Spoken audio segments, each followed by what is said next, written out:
Fuck it. Perfect. Perfect. Perfect. Perfect. Yo, what's up, everybody? I am Thomas Dopaziola. I am here with Marty O'Neill, Drastic What the Graphics. fuck is up? What's up, guys? Welcome back to another episode of the Dope as Usual podcast. Whoa, that's never happened. Yeah, we got to bring that back in. All right. This is a fucking special episode. That's some legendary shit. Guys, this is Dope as Usual podcast. We're here to talk about life, drugs, accomplishments, problems, and everything in between. Today, very special guest. You guys have been asking since we fucking started episode 1. The legendary BREAL is here with us today. How you doing, man? Thanks for having me, bro. It's about time. Yeah, it's about time. I'm excited, man. I like that you brought your own weed too. Nobody's ever prepared like that. I try to be prepared everywhere. That's me. Literally, I was like, I don't have enough time. Justin, can you please start rolling fucking joints? So I had this full rolling joints. No one's ever brought. Oh no, Boo Johnson.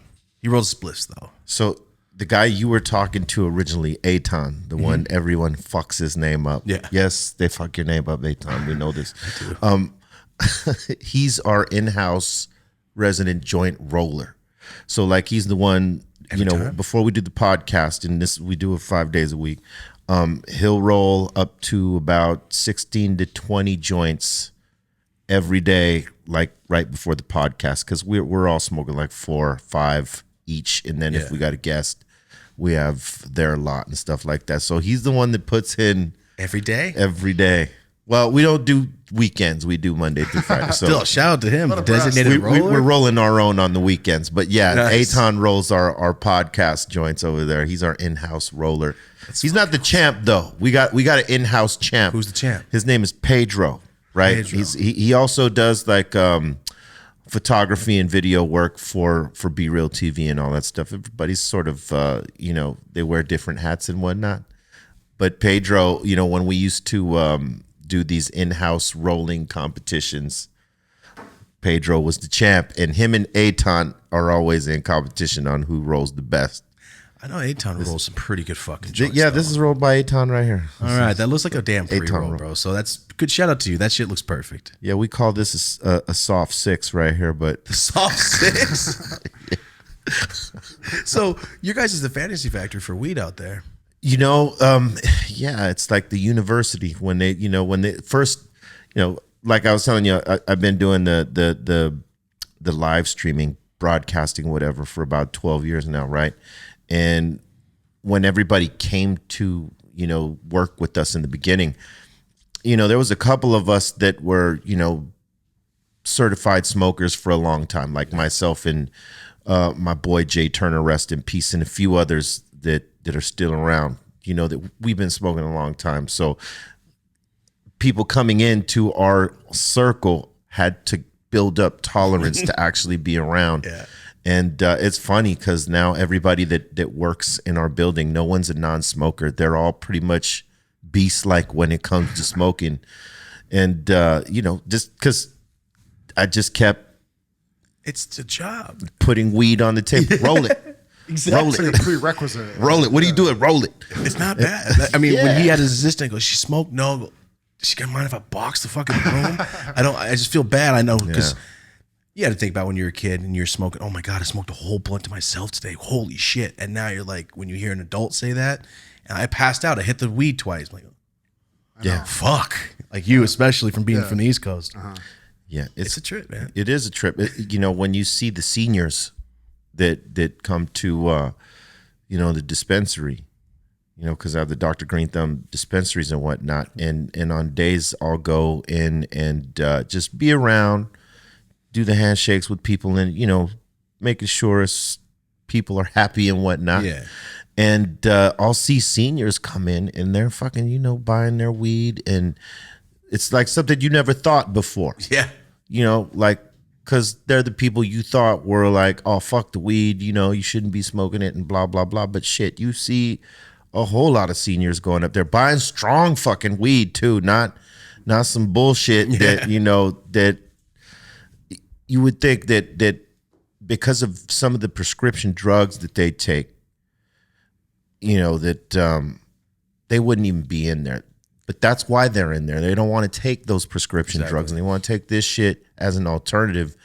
And so they take the strongest shit from some of the concentrates, edibles, and even like indica, dominant flower. It's amazing to see that, because when you look at a senior, you're like, they can't hang. That's where I want to be when I'm old. They can fucking hang. You know what I'm saying? It's crazy. That's awesome. Yeah. Where your shop's at?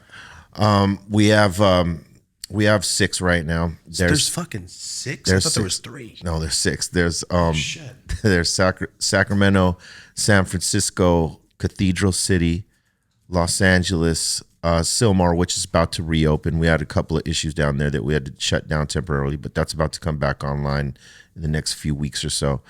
And the newest one, which is in San Diego, and we're about to start opening up outside of California. Oh, wow. Along with some other California locations. We're like, popping them up. Yeah. That's such a end goal. There's so much room for opportunity. Like we've been talking about in cities like Buffalo and places where it's about to roll out. Oh yeah, East Coast. Like I've seen it happen in Orange County over the past couple of years, how the whole game has changed, and I'm just like, man, I want to get in on this shit because I already know what's going to happen. For those cities that are all based around alcohol right now, it's just they're gonna realize over the next couple of years, and all these old people are gonna die off. That are against this. That's not wrong.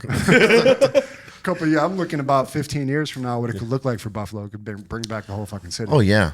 And there's smokers out there. There's a cannabis culture everywhere in the United States. Any city. Anywhere you go. It's just some of it is stomped out a little bit that they can't really speak up because law enforcement, stomps down on their fucking neck. But there'll be a day where they'll be as free as we are here in California and, Colorado and Nevada and all that shit. But it takes time, it's really convincing the conservative and the religious minded voter and thinker, because they're the ones that actually hold full legalization back, because still like behind the times and backwards thinking. We were just talking about this recently. And just brought this up. And once politicians can convince those voters that, hey, this is right, and economically your city, your state, your county can benefit from this, and we can create programs from this that will help the community. When you can convince them of that, that's when things will change in terms of federal laws and all that shit, and how it's different from one state to another that has legalization legislation and all that shit. But we'll see it. We'll see the change for sure. I try to travel to any state that's not legal. I just feel targeted almost. If you don't have to, you know what I'm saying? Because what's there? Nothing. But bad times. Yeah, nothing I want. Is it still a nightmarish headache as an established owner? Like in my mind, I imagine like, man, this is something you got to dedicate your life to. It's going to be like they're got to always be fucking with you. As in any business, man, there's the great parts and then there's the not so great shit. And, you have to deal with both of them accordingly and just keep your mind straight and not let the shit that will frustrate you and cause distress get to you, because it's really, you think about where we were 20 years ago as it related to cannabis legislation and where we are now. I mean, we didn't have shit. You still go to jail for a nice amount of time because of cannabis. There's places like that still, still like that, and we're fortunate enough to be in a place that is a little bit forward thinking, and have evolved and realized that there's great things you can do with this, and it's not the drug that they've tried to build the propaganda upon and say, well, this is like cocaine and heroin and all that shit. We know that it's not, and the key, I think right now, and the fact that we got it like this is because other people that don't smoke, that they've never been smokers, finally got it, that this shit is helpful, medicinally, economically, and it's not the drug that they painted it as, when they were doing the anti-propaganda. Of course not. Now, I mean, just go out. I mean, California's different. You go down and see your billboards. You go down the freeway and see your billboards, and it's even 5 years ago. I didn't think it would be this fast. Yeah. So it's happening. It's happening, and, look, there's always going to be people that are fucking elated about it. Like, oh, this is fucking great. And there's going to be people that are like, man, fuck that. I liked it better this way.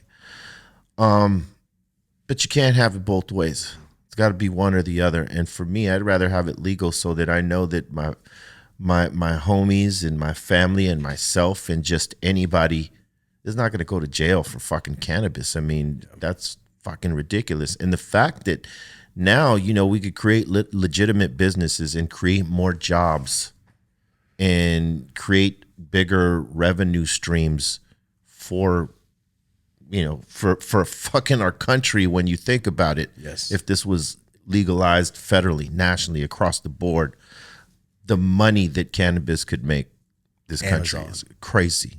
Right? Amazon numbers. Yeah, Amazon numbers. Easily. It's probably more. It's the number one cash crop, and it always has been, and it's still to this day. Whether it's black market or, white market as they call it, or whatever the fuck market, we know this. And so I think it's just how you deliver the messaging to the people that might be reluctant to put cannabis as, something legal out there. It's the messaging and showing the other things that can be done with it that's good. Just some have focused on the money as opposed to showing the other things that we can do that's good, unfortunately. 100%. Because I see you said the money is what's going to make these people change. Right. Because that's what they care about. Because I've seen 500 videos of kids having seizures, CBD oil, they stop. And that didn't convince anybody. Right. The money is what's going to convince people. Yeah, like the fact that you had that type of footage out there showing that these kids with epilepsy taking the full spectrum as their as opposed to something over the counter or whatever the doctors are going to prescribe in terms of prescription pills and shit like that. It showed how it took down those seizures to a minimum to zero. To zero. And the fact that they didn't make that a bigger story, that's like crazy. And that swept it. Yeah, that goes to show you it's about the money. It's not what good can be done from it. Because here's the thing, right? It's the same thing as there's no money in a cure for cancer. There's no money in it. There's today money, but after today money and you've sold everybody the cure, you've lost everything else after that. And they don't ever want to lose that. So they're not trying to cure anybody. So anything that's trying to cure somebody or that could be beneficial in this way, they're not trying to make that kind of light of it. But if you show the type of money this fucking makes for any corporation that they could invest in, all about it. Yep. See, that's why things are changing. Yeah. It's sad to say. It's sad to say. But I know, he knows. Yeah, because the corporate money's coming in cannabis in 23. Yeah. They're already lined up now, but they have to wait till 23. Really? Yeah. So why is that? I believe it was something to do with the legislation, at least here in California.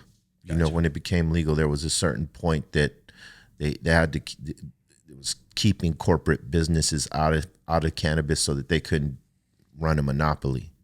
That's Marlboro or Walmart happen. Or some shit. Right. That's exactly what's going to happen. It gives time for, independent companies to build their brand and get a head Surprised they start. give a fuck about that at all. Basically, they're giving you a head start before the tidal wave comes and washes your ass out. And whoever built the best structure and foundation that can survive this tidal wave that's coming, then you could do business and you'll probably be doing all right. But everybody else, they're going to fucking have to sell their licenses, sell their retail, sell this, that. When you think about it, this is what's being done now. It's not coming. It's being done now because when you think about the taxation that we deal with here in California, it's unfucking heard of. Oh, my friend's from Pittsburgh. I told him the taxes. He goes, "What the fuck did you say?" Exactly. It's by eighth. It's the highest taxed industry in California, practically. If not, it probably is. Yeah. And how the fuck is that? When did that happen? You know what I mean? Listen, they left us up and running as an essential business. So you think about that, right? The kind of money they make from cannabis that, yo, we cannot shut this down. This is the shit that's keeping our fucking county, our city, our, state and delivery rolling. trucks were running every day, early pandemic in Orange County. And we That's don't for need damn people losing their shit. Yes. We don't want to Calm the lose fuck their down. money and lose their shit. Yes. Dude, I mean, it just goes to show that it's all only about money. It doesn't matter That's about all it's ever been about. It's unfucking real for me to trace it back to the see start. it happen. Yeah. You know, as a kid, you getting hiding your 10 sack, running away, and to seeing these fools make billions of dollars off of it is Oh, yeah. unreal. And tell me if you agree. I feel like you said the tidal wave's coming. I think that these companies, what happened to the boutique grower guys? What happened to all those little companies 2014, 15? Bought up. Thank you. I said it. They're going, hey, who's doing good? No, keep the name, but we just own you now. It's like when Pepsi starts buying everything. Yeah, that's exactly the mentality is let me get this guy's IP, get his knowledge. Let me make him work for me. It used to be his, now it's ours. We're going to keep him on the payroll, though, because we don't know what he knows on how to keep this running. We can just invest in it and make it bigger, but we're going to give him a smaller piece. Yep, but it's more money he's ever made in his life, so he's happy. Yes, and to somebody who ain't never had shit, that's a great deal for them. The deal they wanted their whole life. But then when they look back, and they've been working for this company for like 10 years and they realize, fuck, I helped build this and I get peanuts in comparison. It's like a shitty record deal. But that's the choice you made. You allowed that choice to happen, to be in front of you, and you signed off on it. And that's, people got to know their shit so that they don't sign their life away for peanuts. You know what I mean? Because it's IP they didn't have till you gave it to them. There's a reason they're paying you so much money. Right. Because you're the fucking man. Your knowledge. You're the guy. That's why. And they don't necessarily want to do business with the kind of cultivators that know business. These guys know too much. Fuck no, we can't. We can't run it on them. We can't. There's no wiggle room here. They're not going to give more than this because they know. So let's just move on, and they'll find someone other one. that is talented but less business savvy, and just take advantage of that person. Sounds like the music industry shit. It is. Sounds just like that's this. exactly what it is. It's the same in any of these industries. It's that same mentality. If you don't know what the fuck you're doing, you're fucked. Oof. If you got an idea, they might fuck with you for a time. Or they might just let you do your thing and be like, you know what? We're going to try this over here because, he's going to be a problem. He knows too much. When you know too much, you're a problem, obviously. 100%. Yeah. And that's reality. That is truly. So I just want to switch it up a little bit. I always plan these videos for each guest, and I think about what do I want to ask? And then I think if I was a super big Cypress Hill fan, or if I was a super big BREAL fan, what would I ask if I had the opportunity? So I got a couple, and I kind of want to get into some background because even I don't know. Got you. Where were you raised? Here in Los Angeles. Yeah. Yeah. What part? Well, I moved around a lot as a kid, but originally it was East LA. Oh, no Grew up shit. around that area, and but we moved around a lot, so I eventually ended up on the Lower East Side towards Southgate, Maywood, Bell area, Oh, okay. Huntington Park, and that's where I met Sendog and them in Southgate. But I was in that general area. I went from being in East LA, Montebello, Monterey Park, around there, over to around Southgate and all that. And so yeah, I was pretty much an East Side kid, for a long time. And when I met Sendog, that's when I got into the music deep. That was my next question. Yeah. I was into the b-boy shit, the popping aspect of hip hop and all that Nice. stuff. We were all fans of hip hop. Before I was a hip hop fan, though, I was listening to a bunch of different shit. Like what? Growing up on the East Side, it's like listening to oldies. like the doo-wop, the shit from the 50s, what I grew up on, 60s, too. like Anthony that. and shit like right, that. all this, right? And, you know, so that I got from my older brothers and older sisters, right? And the shit that I would listen to that my mother was listening to, she would be listening to like what we consider classic rock now, like the Beatles and shit like this. Oh, that. Yeah. Like, what would that be called? I'm asking the right person, but How dare you? I'm sorry. Sure, it's called classic rock. Yeah, it's classic rock too. You know, it's classic rock. Classic, I guess because when I say classic rock, I'm like Led Zeppelin, Pink Floyd. well, that's stuff classic like that. rock too. That would be considered classic rock. Like the now, next too. generation. That's of it, right? the second generation of it, I would say, right? Okay. So, you know, moms listen to the Beatles and all that type of shit, along with all the salsa music and you know, like all the Spanish shit. And my father, he liked the doo-wop, the old shit, you know, stuff in the 50s and shit like that. So I grew up listening to a lot of stuff, but mainly I was listening to a lot of, you know, rock and metal Yeah? shit. Yeah. No shit. Yeah. And then Nice. when I moved over to Southgate and I started hanging with these cats over there, I started listening to hip hop. We were listening to K-Day, 1580 K-Day, and you would hear the first drops of hip hop coming through that AM station. This was before FM was playing any hip hop out here in Cali. And, you know, Run DMC caught my ear because their shit, you know, one of the first things I heard was, what was it?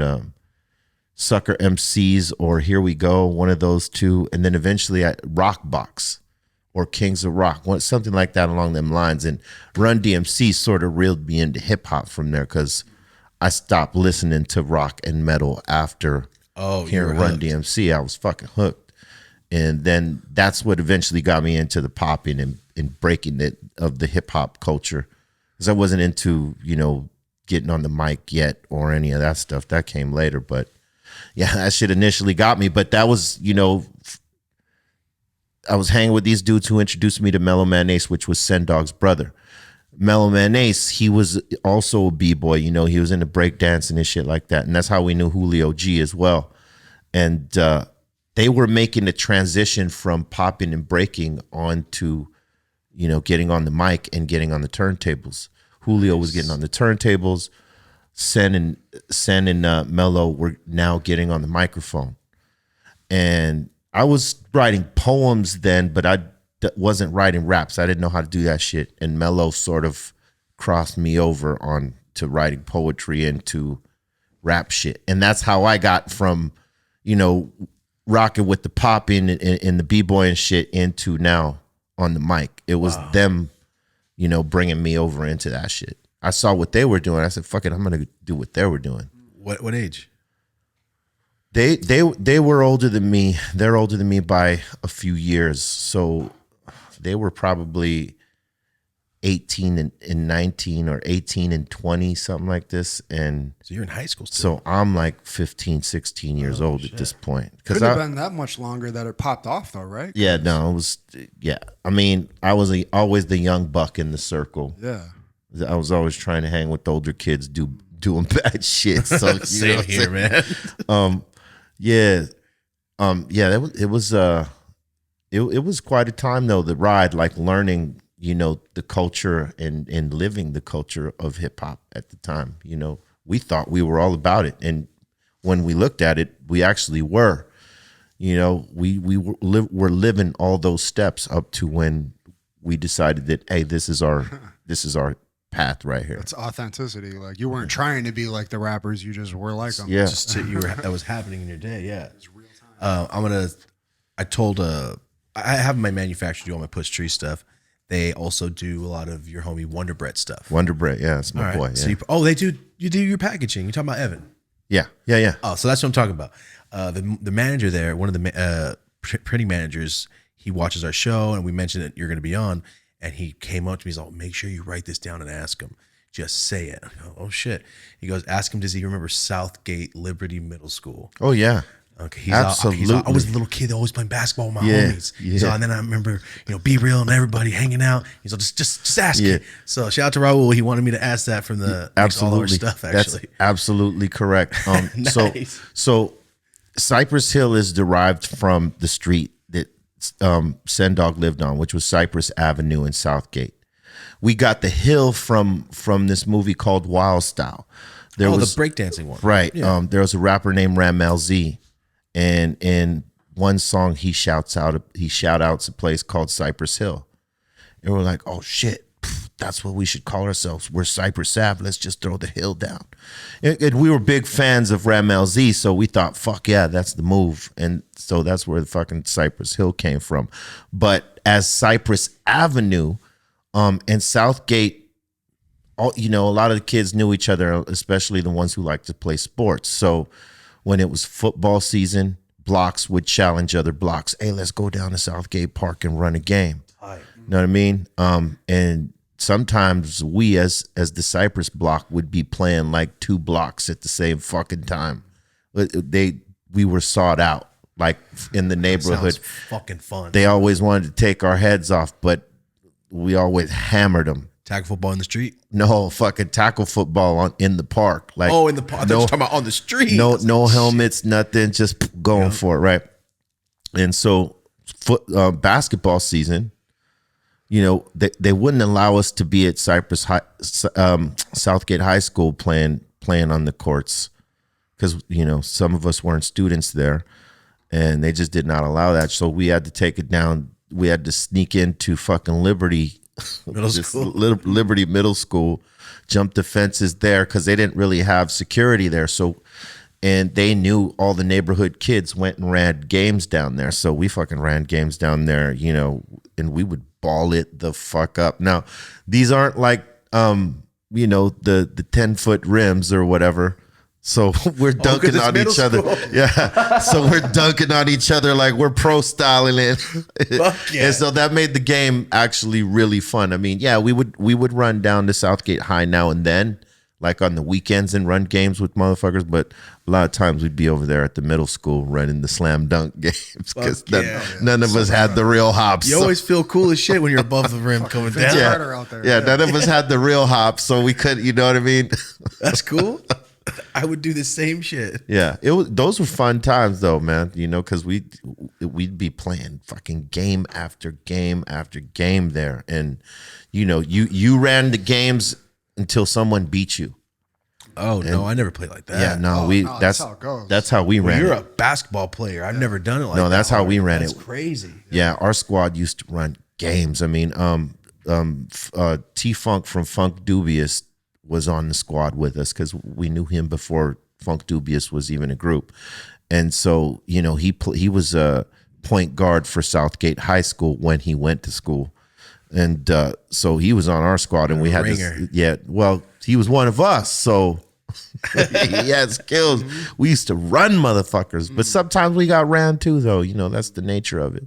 Can't win them all. No. But yeah, we used to run all the time. No one liked guarding Sen Dog. Fucking big. Well, yeah, he's just a roughhouse, and they didn't like. Really? Yeah, and they didn't like when he guarded them, because there's no referees there.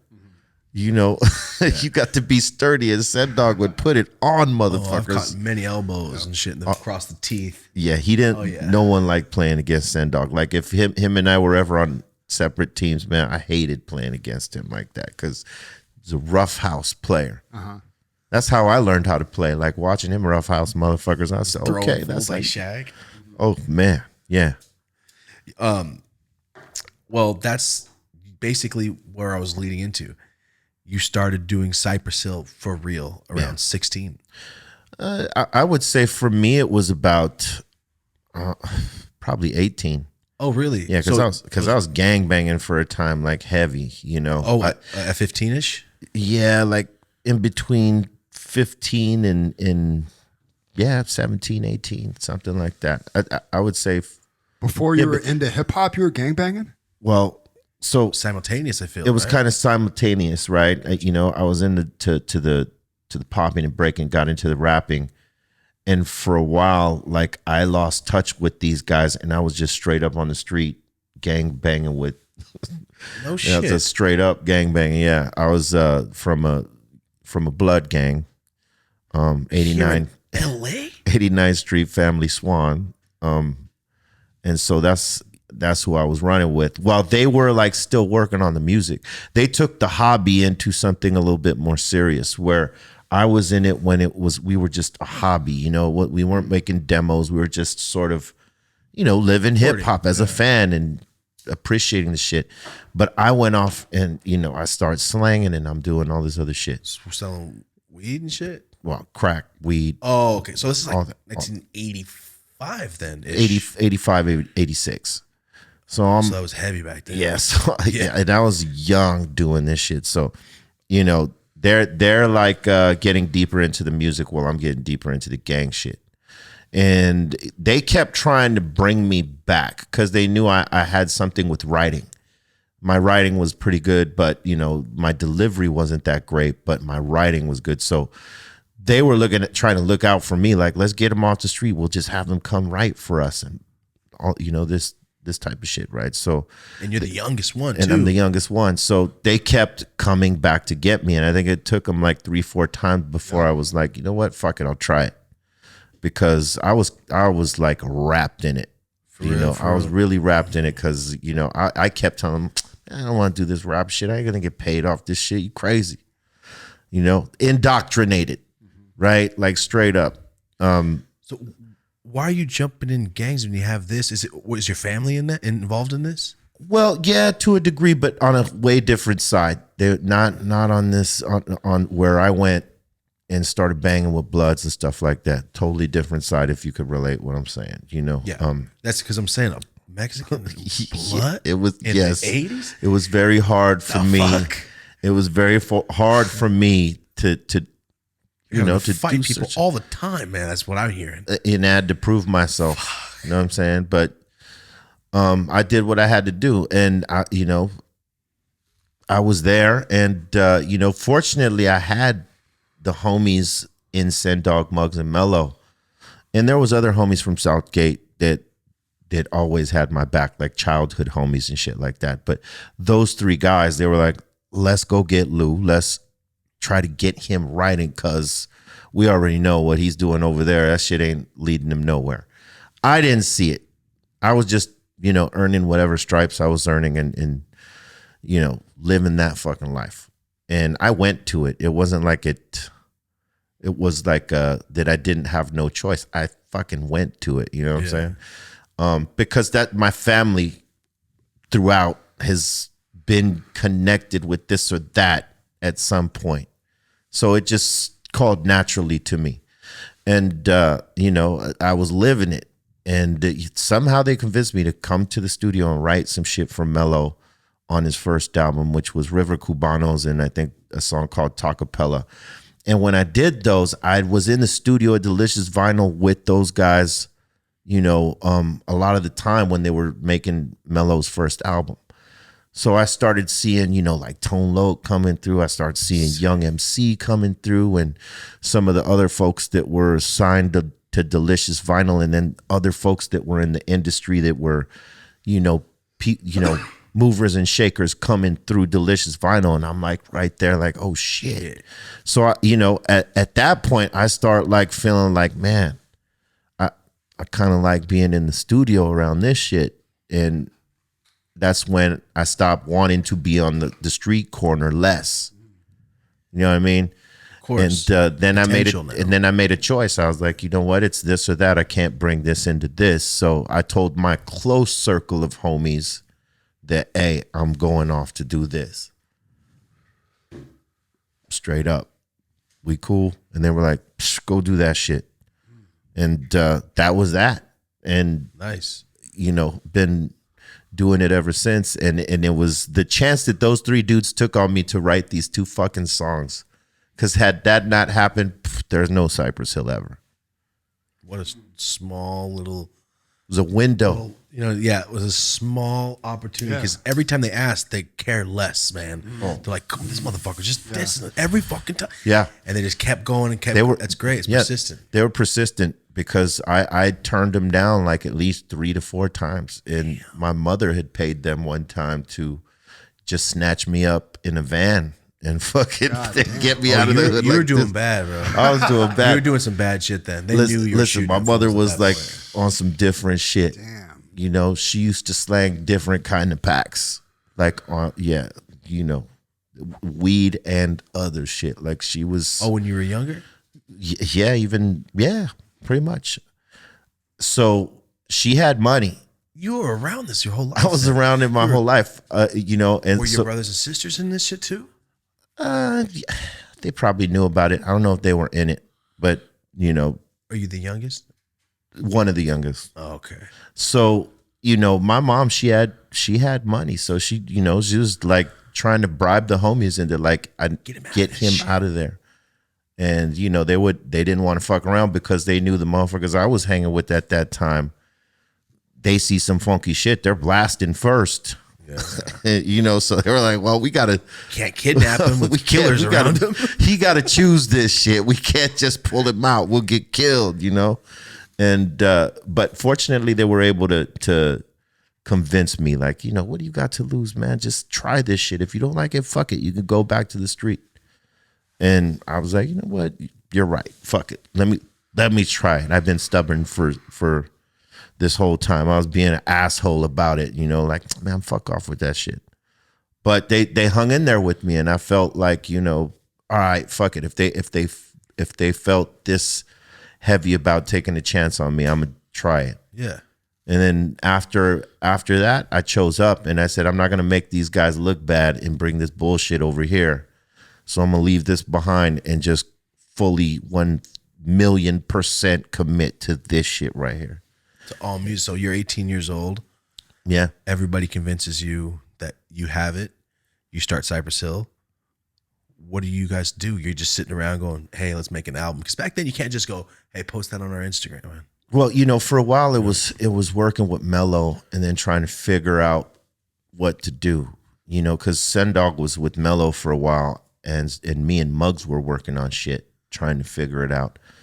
And then as things happen, Mello lets go of Sendog as his hype man and whatever. And so now Sendog's got more time to try to develop this thing with me, him, and Muggs. And we start working on demos. And it took a minute before we got some shit that we actually liked or loved. Rather, we liked the first couple of, you know, things that we did, but it wasn't like that. Would we buy this? Right? If you're not yourself, would I actively go, hey, this is time to buy? Yes. Would I fuck with this? That's how I think of when I design everything I do. Right. It's exactly this question I ask myself. And if you can't answer that, or the question is now, and fuck it, Yeah. Start over, motherfucker. Exactly. You know what I'm saying? And you know, we had that point, and I think every band or group or artist does, you know, like where you're like, listen back and be like, yeah, you know what, this is cool, but it's not that shit. That's like what Muggs's response was when it was cool, but it wasn't what it was going to take to get it over. Like, you know, hey, what do you think of this? It's cool, but it ain't that shit. And, you know, putting egos aside, you have to have that mentality. Right. So we were always like, if it doesn't move you, keep pushing, you know.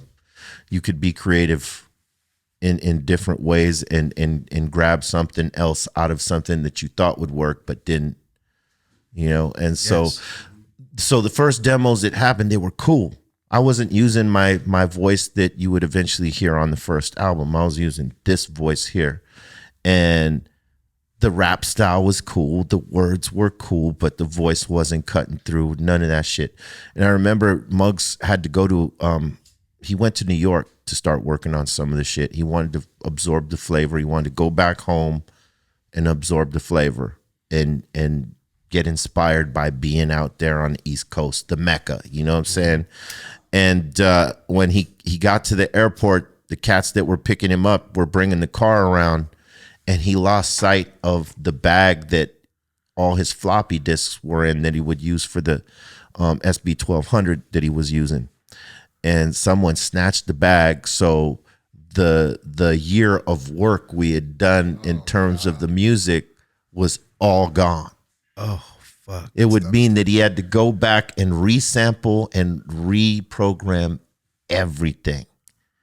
So we had to start from fucking scratch. So somebody out there has the original Cypress Hill music? Whether they know it or not. Whoa. They have the original demos before I flip my voice. Oh shit! Right, and Mug still has like a couple of cassette tapes with some of those original songs and beats, but what we lost was dope as fuck. Let me just say that off top. It was dope as fuck, but it wasn't fucking with anything that we eventually made on that first album. Like, some artists will come and say, oh man, I wish we had that one because that one was the... Nah, it made Muggs work harder, dig deeper. He actually now had more experience on putting together tracks because he had spent that fucking year doing these ones and getting to know the SB1200 as he's going. It gave him more experience to create that second run of demos, which eventually became the album. You know what I mean? So it was like a blessing in disguise, that shit happening. You know what I mean? Exactly. I love that. Yeah, none of us looked down on it. We were just like, fuck it, let's just, all right, fuck. In the moment, it's like the world is over, but then you look back like, God damn, that was a blessing. I know he was stressed when he realized that he was probably pissed the fuck off because he got a pretty ill temper. So I know he was fucking hot. But in the end, Sen and I were just like, whatever, let's just fucking make some new shit, whatever. Or if you want to recreate this shit, whatever, let's go. Because by that time we had a momentum on how you write songs. We had an idea and a momentum, right? Like the idea of verse, chorus, break, verse, chorus, or verse, chorus, verse, out. We didn't want to do any one thing, but we knew that this is how you put together songs. And you're learning as you're going along. And we're learning as we're going along because there's no school for this shit.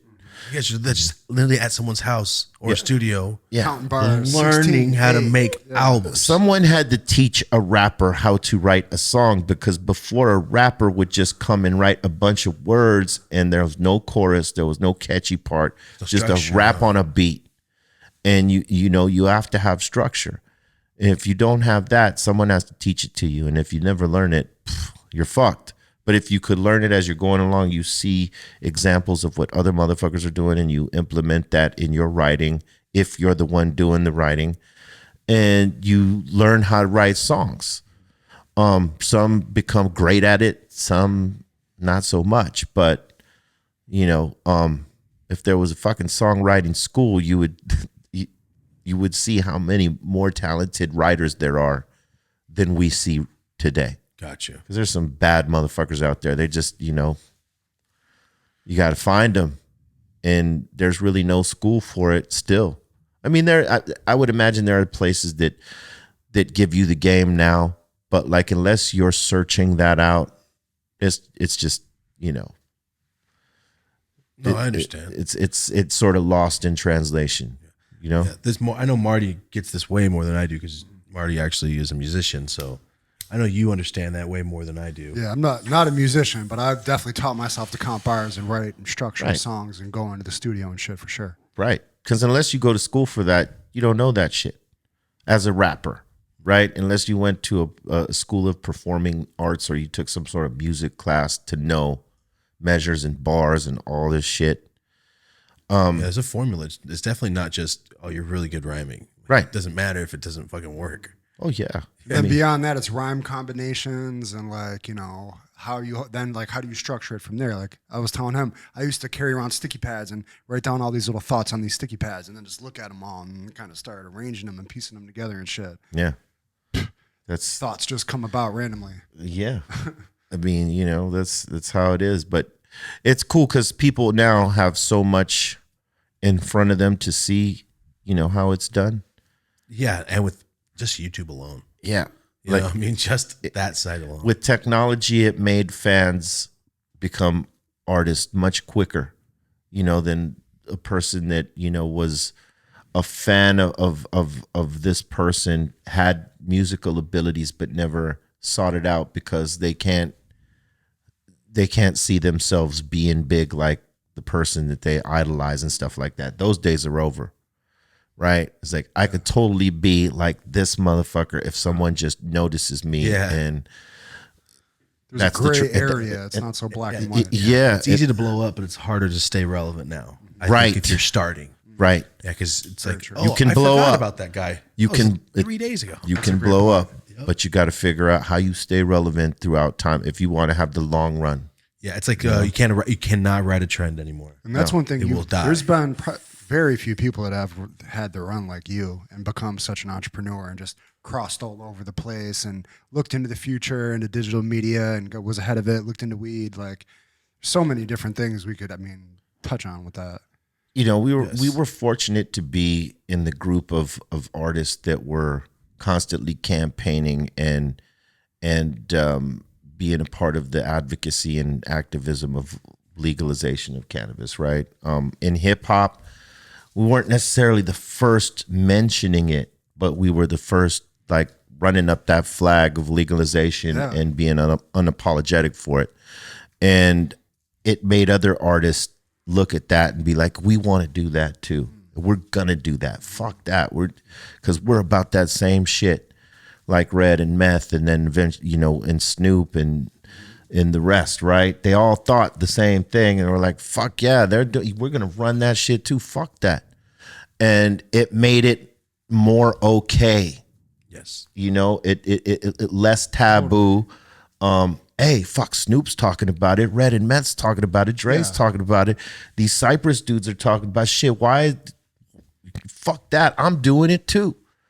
And It's weird how it's like a silly thing for them. Like Snoop, Right. oh, weed is funny. Like Martha Stewart, but it's always been like that. what it is it made it okay, and it made people want to do the homework. Like, why is everybody talking about weed? Why is this on Jimmy Kimmel? Yeah, why? Yeah, Conan Jimmy smoke Kimmel. a joint on Yeah, his show. Totally. It made people more intrigued about it and want to learn more. Like, why is this a thing now? And then it rallied people to our side beside that. But behind that type of shit right there, like because people that didn't necessarily smoke, but maybe they had family members that smoked, or maybe they had family members that had some sort of ailment that this shit could help. They instantly related and changed their fucking outlook. And maybe they don't smoke. Maybe they tried smoking one time, but it's not for them, or they had a bad experience, so they stay away from it. But they still support it because they know the benefits from it. How it helps people in the medicinal realm, and whether they give a fuck about the economic part or not, they care about the human side of it. Those folks that you won over, like, well, shit, if this helps with this and that, why isn't it legal? And then it rallied corruption, and it rallied those folks to come in with the folks that were like already in the know and get it passed in certain states and Some stuff civil like that. rights shit you guys were doing, like through hip hop and shit. Yeah, so it was just basically like the each one teach one mentality. Those that don't know, put them in the know and see what they do. Yeah. Are they gonna put up or shut up? And to people's credit, they fucking put up. Everywhere. People were tired of going to jail for cannabis, or their loved ones going to jail for fucking weed, and then some understood the value of what it could be if we were able to have this legal or recreational or medicinal sales on it. I mean, through the roof, right? Like we were talking about earlier, it could fix an entire state. Right. And so, people that recognize that, they're always going to push for it. And low key, you got these politicians that will push against it, but unbeknownst to everybody in the fucking world, they're invested in it.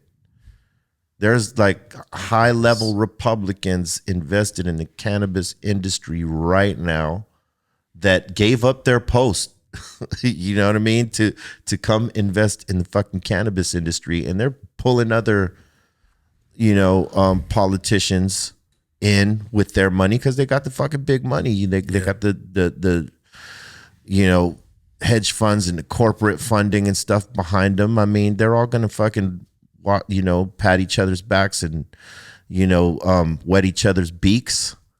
So low key, yes, they're doing this shit. When they can do it high key, believe me, you'll see it. Yeah. And that's coming in 23.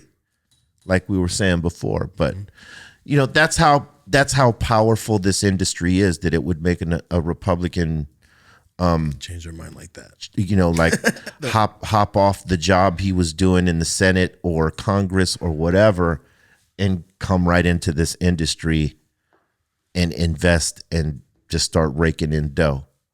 I mean, that's powerful. Yes. Well, like we said, money. Money. That's all that matters. Money changes your whole fucking ethics. True that. That ain't no whole lie. belief system. Yeah. That is no lie. Before I get too off topic, what was your guys' first show? Sorry, back to what we were saying. What was the first show you guys ever did that you went up and you guys are all right, this is an actual show, guys? First show. Do you remember that? You know moment? what? Yeah. I mean, we had done several like showcases. And showcases means like in front of in front of like, so if you wanted to get signed to a company, like or like whether it's a publishing company or agency or management firm or a record company, you would sometimes do these showcases. And you know, that was set up by whoever your manager was at the time. And usually that wasn't going to stay your manager. That's just a person like, you know, helping you get from step A to B, right? And so we would do a number of showcases and stuff like that. But once we got signed to Sony and Rough House Music. Oh, no shit. Based off the music, now they wanted us to do promo shows. And we had been rehearsing and we had been doing showcases for a long time. So we were like, you know, well, we were prepared well enough. We were still nervous because we're in New York and we're a West Coast group, but people don't know that we're from the West Coast. They assume we're New Yorkers and whatever. Really? Oh yeah. Why would they think that? Because Cypress Hill is a place in New York. Oh. You know, it's in East New York, I believe. And so people thought we were from there. And we go up and we do this unorthodox style hip hop show. And we won them, you know. Fortunately, they fucked with us because it was so different. And even though I was still kind of learning how to do my voice live at that point, and I wasn't really sounding close to the record, a lot of them hadn't even known what the record was yet. So this was all promo, but they liked what they saw, the energy from it. So that was like the first show. But the showcases we had done before, I mean, we had done a few fucking memorable ones. There was one we did at that place, 3 Palms off the 10. I don't know what it's called now, but it used to be like a little club over there. And once in a while they would do competitions, music competitions, right? Like, so you would get amateur artists coming in and trying to win the grand prize, which was, I don't know, maybe 5 racks, maybe, right? And so you would have like rappers come, singing groups come, solo artists come, and all competing in front of these judges who worked for KJLH, K-Day, and all these radio stations. Scouting day almost. Like yes, it's like scouting. But you got to pay to be in it usually. It's like thousands. This one you didn't have to pay. Oh, if you got like just invited had or some shit. I think it was, well, no, it was like $100 entry fee, right? This is how you pay the judges. Right. Oh, shit. So we had just written the song Real Estate, and we were like, fuck it, let's do that one. And Muggs brought his SB 1200 to the place. We didn't have no turntables. It was just that. And so me and Sen were gonna rap while Muggs was just cracking it off on the fucking on the SB 1200. And there was this group there that was in every showcase. They were called, what were they called? Was it the Idol Kings? They were a Christian rap group. Oh shit. They were tight. They would clean up at every single fucking event. Like, you know, they were always the favorites because they were talking about God and they were rapping, and they weren't bad. They were pretty decent rappers. But they would always clean it up. And then there was these dudes that were like some New Edition wannabes. We called them the Tootsie Rolls because, you know, that's what their costumes looked like. And they came in there. And then there was us. You know, we came in there raw. We were unpolished, you know. They had all performed, did their shit. And we said, fuck it. We're just going to go all out fuck them if they don't like us. Our whole thing was, let's just perform in front of these motherfuckers and give them a taste of our brand of shit. This is before we even had our, our deal locked in. And so we do real estate and we're in people's faces, like we're rapping in the circle, going up to people right in their fucking faces, rapping the song like mad aggressive. Then Sendog jumps on the middle of the judge's table and he starts rapping his verse and he grabs his fucking, crotch right there in front of the center judge, which was the lady judge. And he jumps off the table and the table breaks in her lap. That shit was hilarious. I feel like you guys won. And we felt like we won. We're like, fuck it, if they could give it to the Tootsie Rolls, but that was the winning fucking shot right there, because that's what everybody remembered. They didn't remember that the Tootsie Rolls won the shit, that they won that little 5 racks. They remembered that these 3 motherfuckers came and were rude as fuck and broke the table on the judge. And wow. That was the attitude that we would carry from there, because we were like, it felt good to us to not give a fuck, and we carried that for the rest. We weren't that good then yet, but but we felt that was the energy that we needed. Though. Yeah, that's the lane. Let's just do it 100%. Fuck them if they don't like us. And, boom. A lot of people aren't like that. A lot of people are trying to have a sound that they know people like, or they're trying to go for a look or whatever. I love that. Just like, this is us, bitch. For being hip hop, we were very punk rock in the sense that we didn't give a fuck. We didn't care about people seeing what we look like.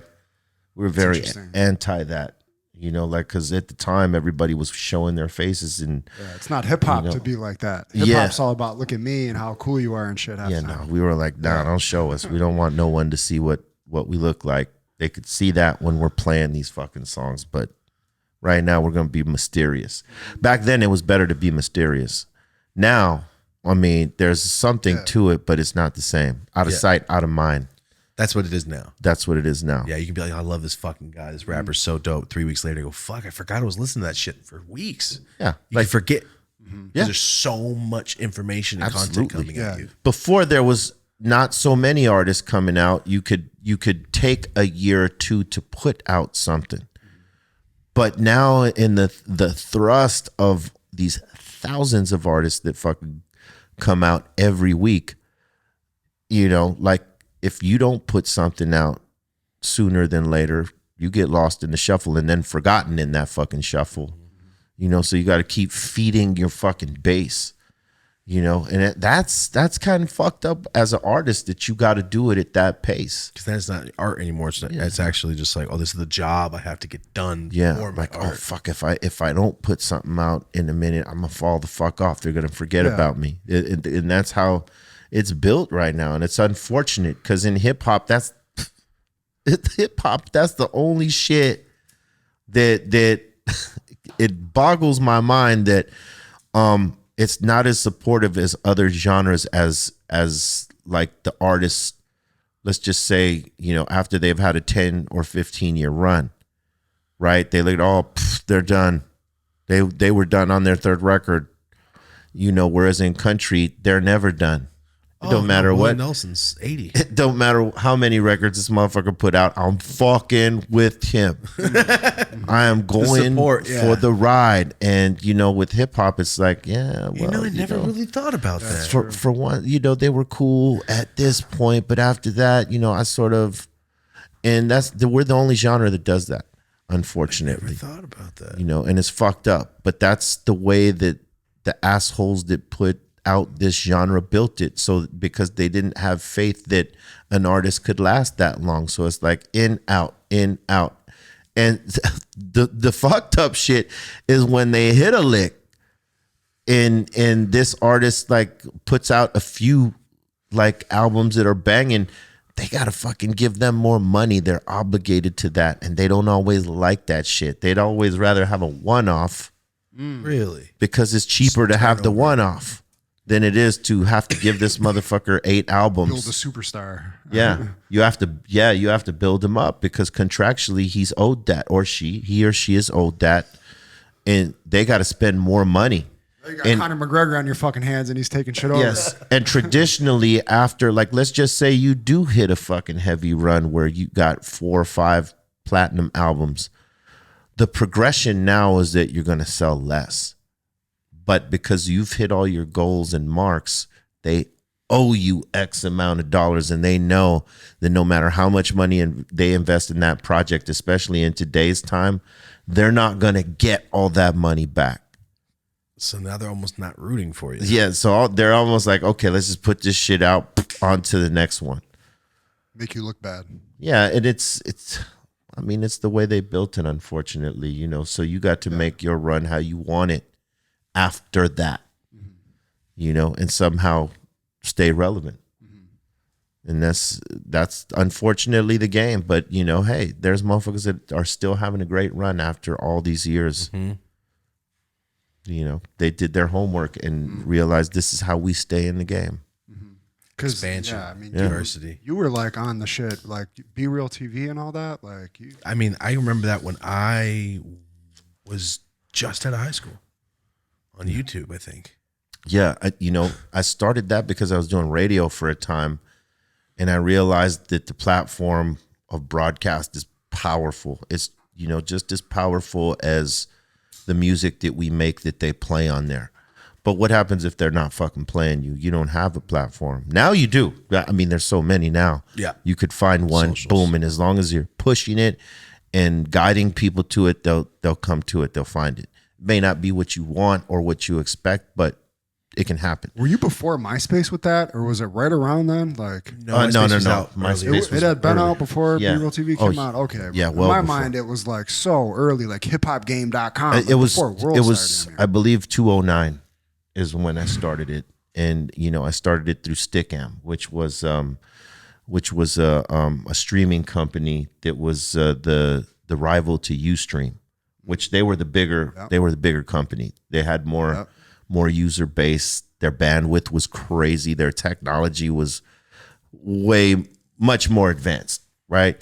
So we were there, and they sort of always highlighted our live streams. We'd get like 150 to 250,000 views within like an hour's time. Back then, that's fucking unreal. And that was unreal back then. And, you know, whenever they gave you the feature page, so we'd be racking maybe 250,000 views at the end of our broadcasts and stuff like that. So we built BREAL TV on that, and eventually, you know, brought it to our own website, which is BREAL.tv.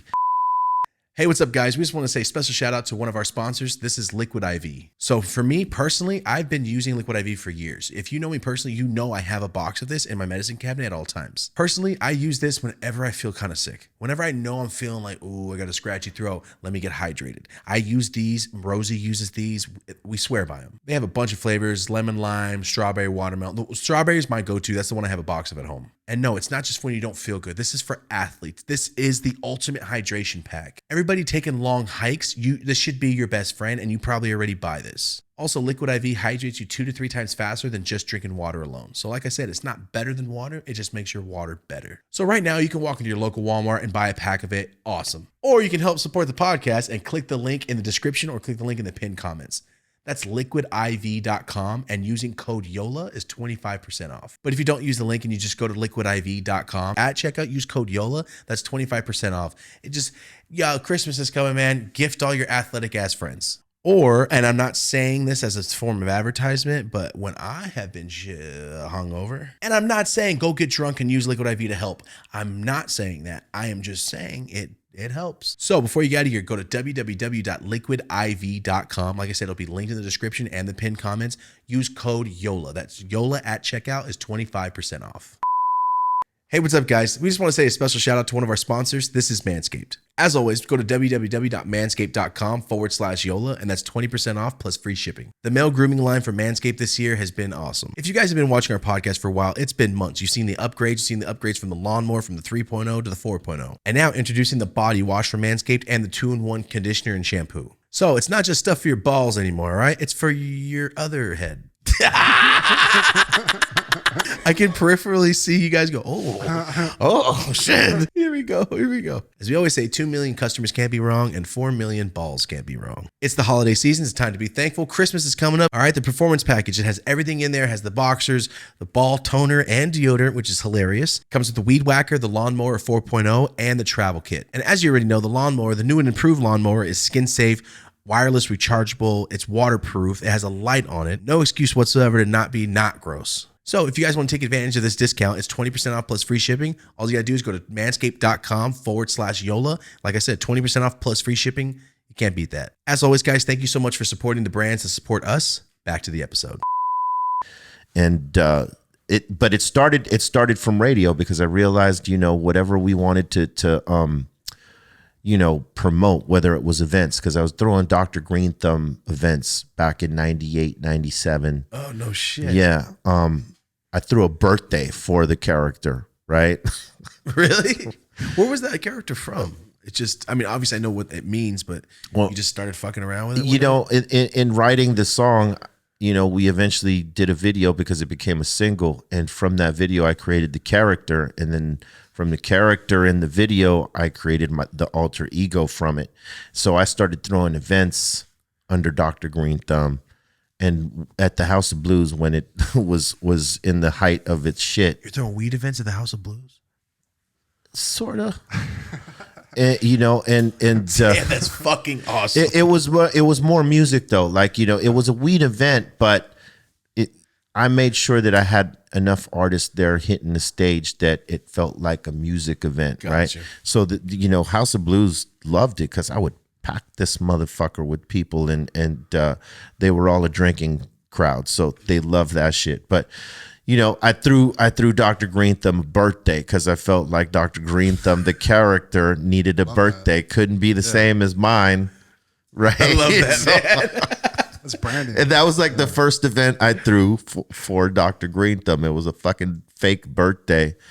And, I love that. Who knew that it would eventually become my cannabis brand. In stores. Yeah. Actual stores. Yeah. It's kind of like Push Trees, how like it was a meme. He's like, It's like, yeah, it was a like joke. An alter It was ego just a I little kind of made joke. up from a song. Yeah. Yeah, I guess. Yeah. It was crazy because we were working on the album and that was on, and Muggs left the beat up overnight. He told us, hey, leave this up for B, because I was getting in the studio in the mornings, 10 in the morning, 9, 10 in the morning. And I heard that shit, boom, I was on it immediately. And, me and my partner, who is my partner in Dr. Greenthumb's now, which is Kenji, we were... Wait, you know Kenji that long? Oh, yeah. We've known Kenji, and I have been partners for, over 25 years. What the fuck? Yeah, I knew Kenji when he was like 21 or some shit like that. No Maybe 19 way, or something like that. He's one of the people I met at BREAL TV, the studio. Yeah. I just fucking love that dude. Oh, no, yeah. He's a cool motherfucker, man. Yeah, we had a couple things in common. He was the young buck coming in through one of our mutual homies, and him and I got tight, because I knew he was like a connoisseur smoker, not just a smoker. Yeah. And so him and I sort of learned the grow game, but he had more time to do it. So, we'd grow in my garage. We grew some of our first OG cuts in my garage, and like, I think it was late 97, something like that. And that's where we started like the whole OG Kush thing, because it wasn't called that when we got it. We started calling it that. Oh, shit. And Hold on, stop. Yeah. Did you just say you coined the term OG Kush? Yeah, you could ask Josh D. Damn. Who was Josh D is so fucking cool. I met him at the airport. Yeah, coolest motherfucker ever. Fire. He was the one that gave someone in our circle that cut. And that's the cut you were growing? Yeah. That one's still around today. That was still around today. It's one of my favorite fucking strains. Yeah, so all that ocean grown shit, that's not. No, it just meant original Kush, OG Kush. So you guys coined the term. Thank you for that. Yeah, because it was called something different coming from Florida. It came from Florida to Josh D and his circle, and a couple of our guys were part of that circle, and we you know, we had this other shit called Kush Bubba. So we were like, you know what, let's call this OG Kush. Thank you. Thank you for fucking That's doing real that shit. Anyone who Thank says you for doing different, that shit. tripping.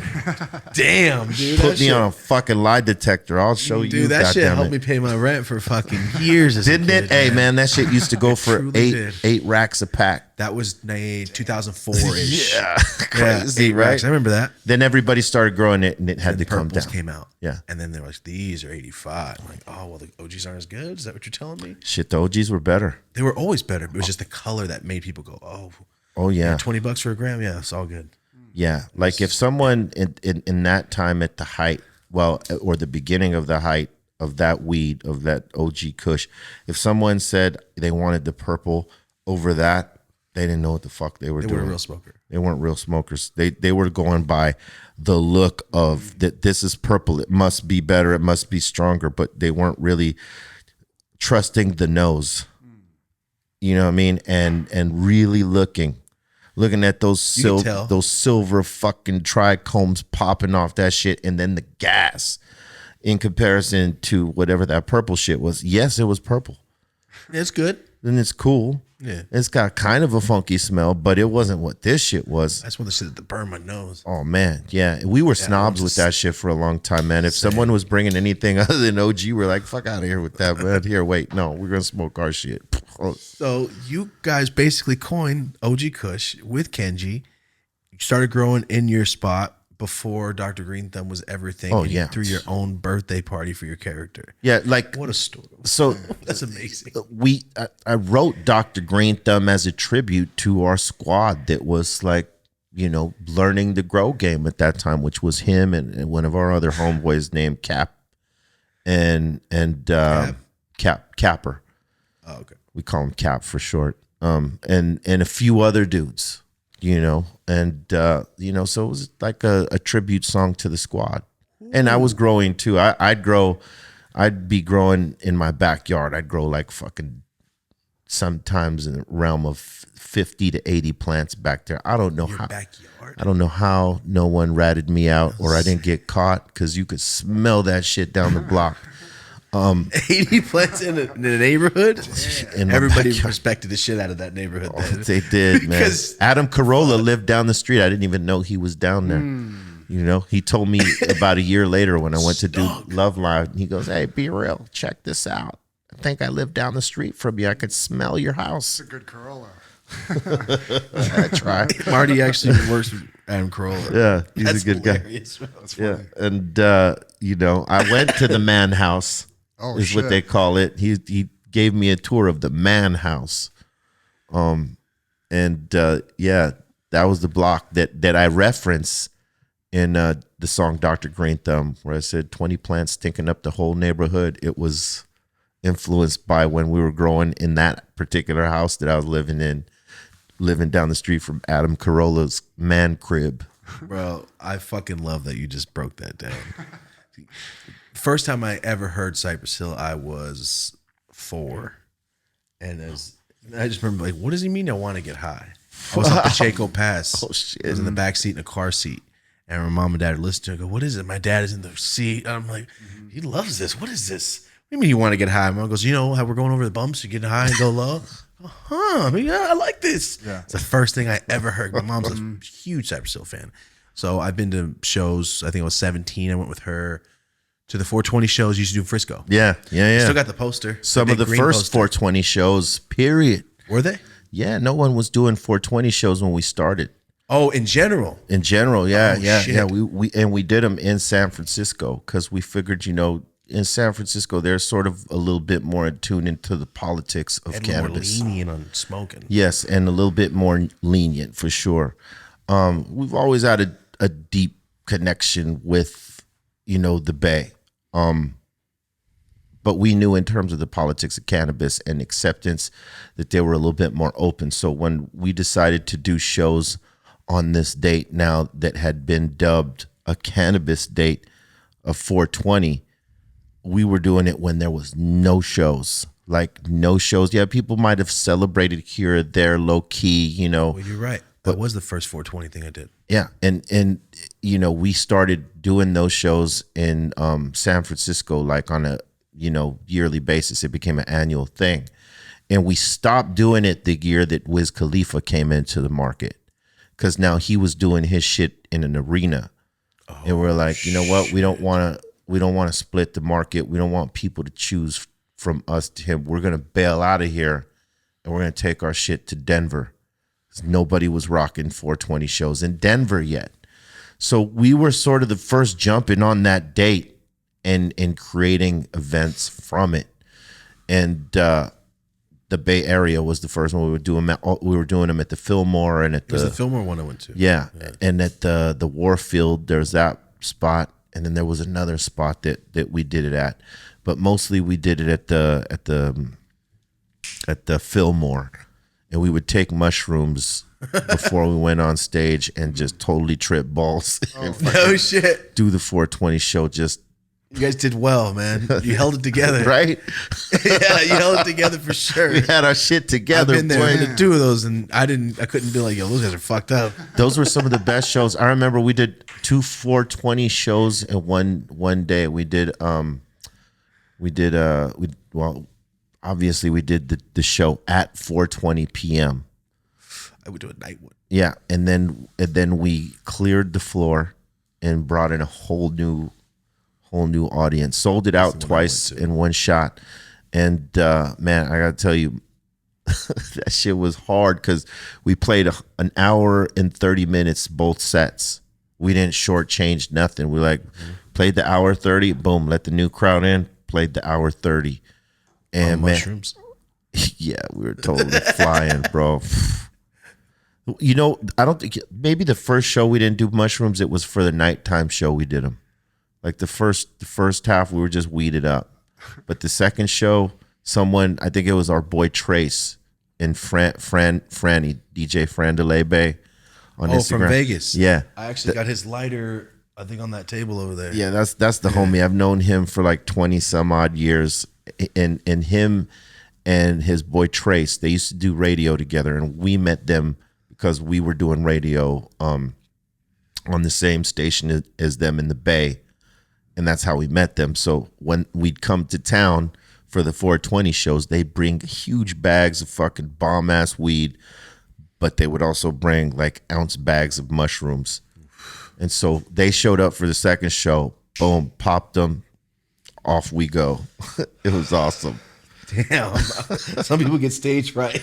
You're a G for remembering your fucking lyrics after that shit. Jesus Christ, 2 shows? That's what I'm trying to say. Like, you're taking mushrooms and doing the full fucking set is unreal to me. Oh yeah, that used to be a regular thing. We looked at always hearing about Jimi Hendrix doing acid on stage, and the Doors doing peyote, and that's what inspired you to do it? Yeah, and the Grateful Dead and all that shit. Fucking classic rock. Oh yeah, I did not know this, man. So we were like, you know what? I grew up on it too. We're gonna do what they did because they're tight. It made them connect on a different level. Yeah, and true. we were like, we were all boys already. We partied together. We did aside from the music shit, like we actually partied together. We went wilding out and all that shit, right?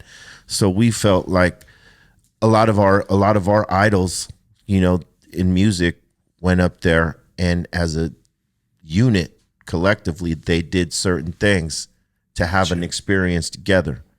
So awesome, we looked at that shit the same way. We did it with acid, and we did one unit. We did it with acid, and we did it with mushrooms, and yeah.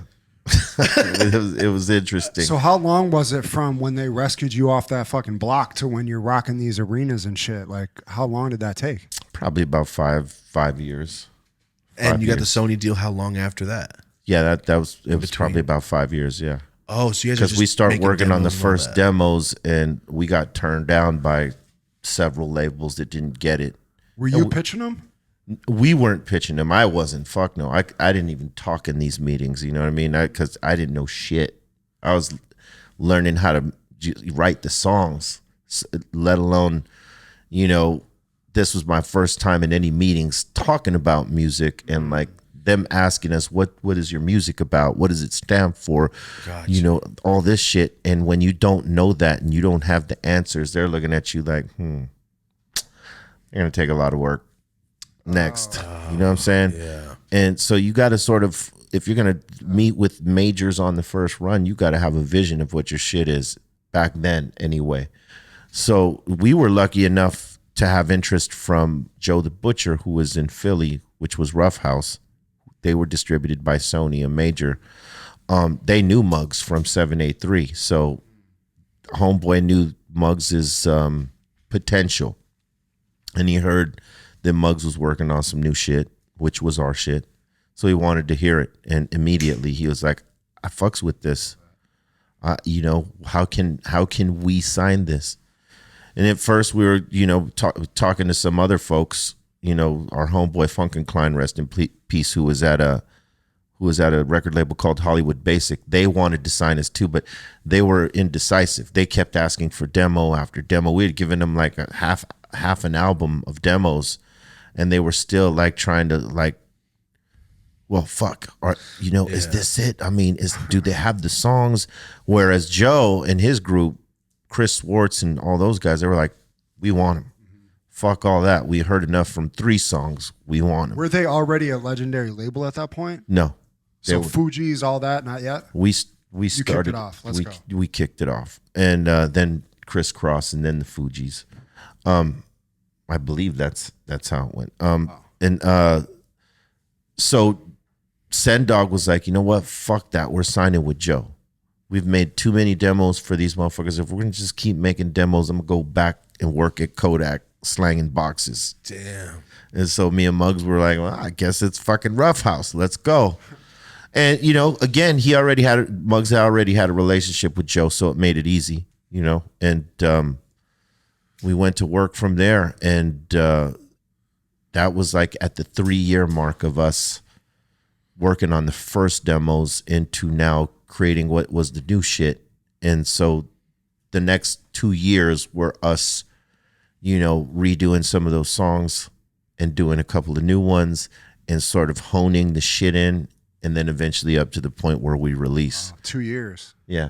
Nice. So it was like a 5-year, you know, ordeal from like started. That's starting cool they to, gave you that much time to like put together your first album or your whole, what it was going to be they put out to the world. Well, they didn't know we had been working on it before we even got the fucking deal. You know what I mean? So we came in slightly ready.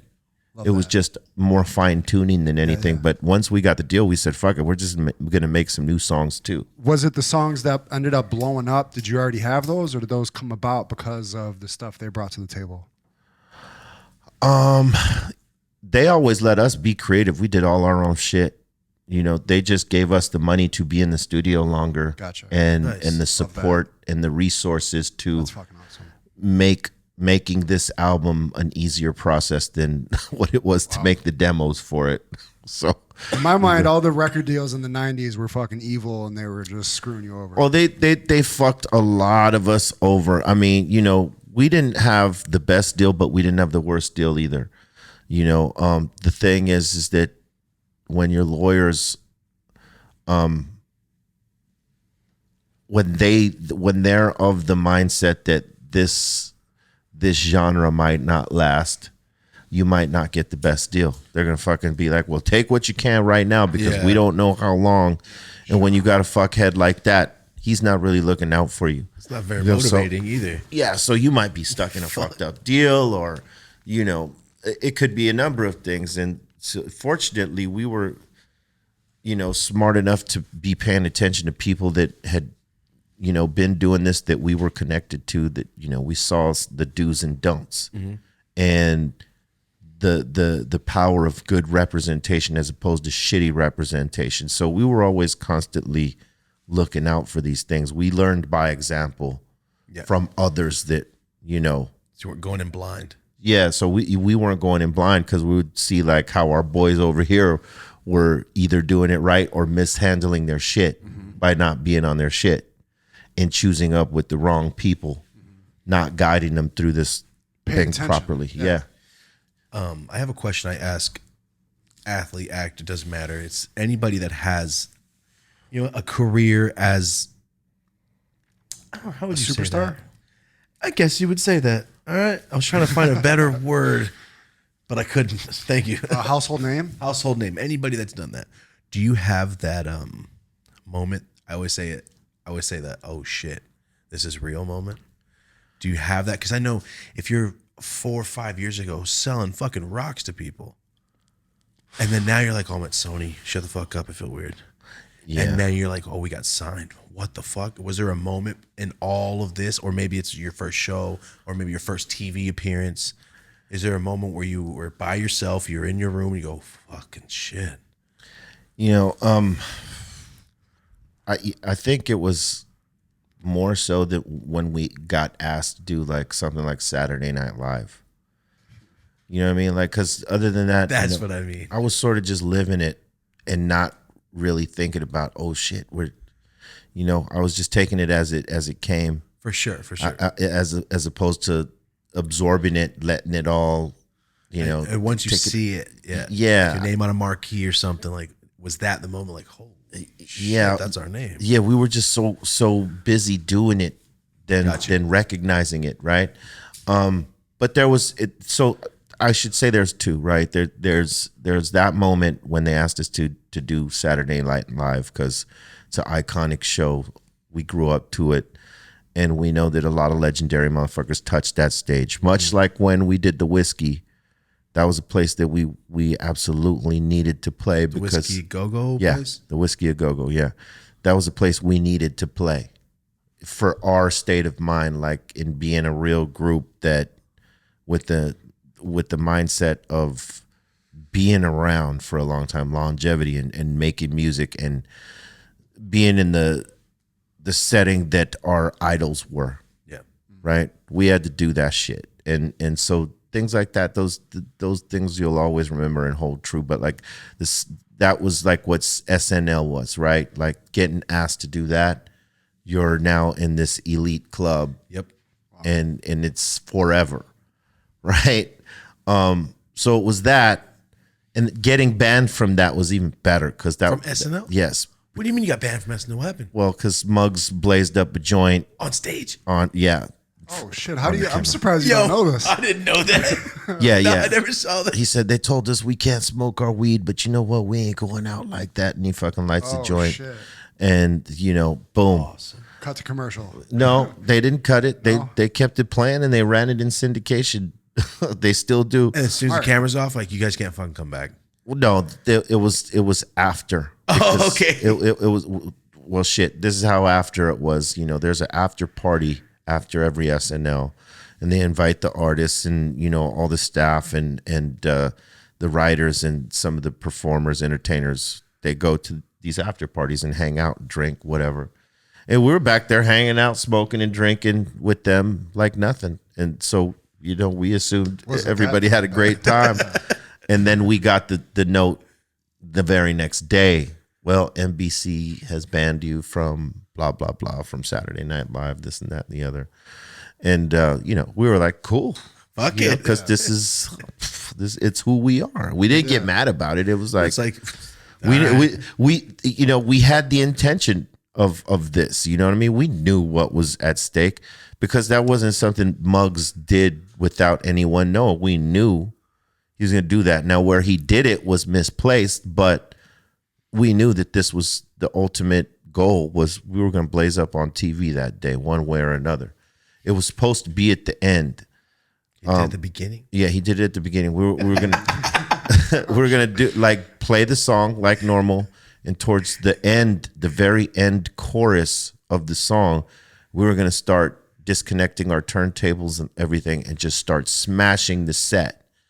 Like the Who, in metal and shit like this, because that's what we were doing on tour. We were totally smashing our fucking set. So we were going to do this on Saturday Night Live, and then at the end, we were going to fucking stand over the heap and blaze our fucking joints like it was, after sex, right?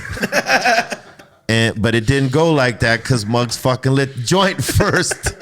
And, so it was what it was. But we got banned because, Either way, you guys were getting banned. Either way, we got banned, but it added to the legend. So you know, we weren't mad at it. We understood it. I still watch Saturday Night Live. I don't give a fuck. Of course, you can't be mad at it. Nah, fuck no. You know, we're a part of the illustrious fucking ban list with Rage Against the Machine, Sade, and a few others. You know, on the life ban list. It's fucking awesome. There's gonna come a time where banning people for weed and discriminating against people for weed is gonna be a fucking cancelable thing for these goddamn companies. For sure. Well, they had weed sketches since then, you know, big time. Now, you know what I mean? So I would imagine if people made a thing about it, maybe they lift the ban, but we don't give a fuck. I mean, we did it. Yeah, and if they were to let us get back on, who knows, maybe we do it right this time. Yeah, they lucked out that first They lucked out because it was going to be something totally different. But yeah, that's like moments like that. And then the other moment that's sort of related to that is when we're putting out our Black Sunday record. You know, before we could walk around anywhere and no one knew who the fuck we were, especially because we hadn't shown our faces on the cover and things like that. But once Black Sunday came out and, you know, Insane in the Brain videos popping all over MTV, couldn't go anywhere. I remember going to the Montebello Mall the first time in a long time that I hadn't been there. And fuck, it caused like a wave of motherfuckers just to swoop in on us. And, you know, the mall security asked us to leave because... Damn, it's disturbing the fucking peace. Yeah, and we left. I never went back because... It was different. It was. You know what I mean? So we went from being like anonymous to now everybody knows who the fuck we are. And MTV too. Yeah, so that was the other realization. Ultimate. My privacy as a private citizen is now gone. I gotta embrace this shit and not be caught off guard and get mad because this is what you asked for. Yep. You know what I mean? If you want to be in this business, that's a part of it. Should pull the Slipknot if you didn't want it. Yeah, put the fucking mask on. Yeah. You know, it goes with the territory, and I knew that, so I never got bent about it. I was like, all right, well, this is what it is. Fucking adapt. You know what? Be lucky because most people will never experience this shit in their life. Exactly. Just go with it. That's why I always trip on the artists that complain about that shit. It's like, hey, you should be mad if they ain't fucking with you. Yes. As long as people are still bugging you, you're doing a good job, man. Yeah. Also, probably the most legendary thing ever, though. How did you guys get on the fucking Simpsons? Same thing, you know, with it's crazy with Saturday Night Live. I think, you know, they sort of tap into the pulse of culture at the time, and you know, not for nothing, but Cypress Hill, we tapped in at a time, and you know, was some of the biggest shit in hip hop at its time, at our peak, right? Yeah. And for sure, probably some of the biggest hip hop arena shows ever. Oh yeah, right? we sort of changed the game. They don't give us a lot of credit in you know, in terms of the books and media and shit like that. But those that know. And with the Simpsons, they're on the pulse of everything. Oh, they are. I'm saying, so weed centric, right? The Simpsons would let you back, and it's not even. It was like a 2018 video. Yeah, this was a long time ago when they did this episode, and they run this episode still. You know, and you know, so it for us, it was like we were being stamped, like the Simpsons and SNL, and being asked to the second Woodstock. I mean, you know, in general, the number 2 Woodstock. For me, those 3 were the stamp right there. You know, that was like, okay, we are this. Yeah. This is no longer, are we this? No, we are official. This. It's official, you know, because they don't ask you if you're not relevant to the fucking culture. They definitely ain't putting you on their shit. They only put things on that are very relevant to the culture at the time. Yes. You know, and so it was a compliment, and we were like, fuck, another thing it's forever, another thing on the checklist. You know what I mean? 100 years, that episode's still on The Simpsons. Yeah, you know, so we were always like, we were thrilled about it, like The Simpsons. Yeah. Oh hell yeah, let's do it. Yeah, that's. I just remember watching my mom just trip because, like I said, my whole life, my mom just got a stack of albums. She'd take me to the shows. this before I ever did anything weed. Well, I mean, I was selling. She didn't know I was selling weed, but it's before I did any of the video, any of that shit. So for me to hear these stories now, and I know my mom's watching right now, so to hear this, it's like shit from the street, it's awesome, corner slanging rocks to doing voiceovers on The Simpsons, man. That's some shit. I never thought it's a bumper sticker, man. What I always want to know was in Eminem's heyday, where he's coming at the whole world. I always thought it was funny. The only rappers he ever just bigged up casually was BREAL was real. And, he was doing shit with mugs and shit like. What was that like? Did you have a relationship with him back in his heyday? You know, I love that dude. Like, just as a rapper, like everybody always asks another rapper, what's your top 5, top 3, whatever. And always my top 3 is KRS-One, Eminem, and Jay-Z. Those are my 3 favorite rappers, whatever, of my top 10 list, right? For different reasons or whatever. But Eminem's always been somebody I respected from day one, just because he came and flipped the game on its head. And in spite of his color, just showed levels that no one had ever reached in terms of the skill set of writing songs and rapping shit. And I always respected that about him. And he knew that I was a fan of his. And we knew that he was a fan of ours and stuff like that. So we just always were cool with each other, and we shared management for a time. So, there was loosely a relationship there. Gotcha. So it's not like you were boys. He was just showing respect. Right. Our manager, for some reason at the time, would sort of keep distance from both squads so that, his squad breathed and we breathed and all that stuff. And as a manager, you got to sort of juggle and whatnot.